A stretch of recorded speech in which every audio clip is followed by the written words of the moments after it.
હાલો મિત્ર, નમસ્કાર. L news Jitendragiri ચેનલમાં તમારું સ્વાગત છે. મિત્ર, હમણાં બહુ કહે છે વરસાદ તો આવવાનો છે, પણ એ 50થી 65 મીટરના અંતરે વાવાઝોડું આવવાનું કહે છે. એટલી સ્પીડે વાવાઝોડું આવશે એવું અલગ અલગ જગ્યાએથી સમાચારોમાંથી તેમજ જ્યોતિષો પાસેથી આ જાણવા મળેલું છે.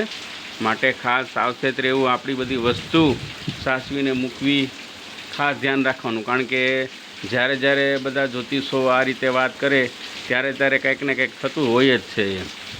અત્યારે રાત્રેના 10 વાગ્યા છે અને જેવી મને માહિતી મળતા મને એમ થયું કે હું એક ન્યૂઝ બનાવું લોકહિત માટે થઈને. ભલે કરવું ન કરવું ઈશ્વરના હાથની વાત છે, પણ આપણે સાવચેત રહેવું જોઈએ. ઘણીવાર આ લોકોની આગાહી ખોટી પણ પડતી હોય છે. અત્યારે વરસાદ ચાલુ છે.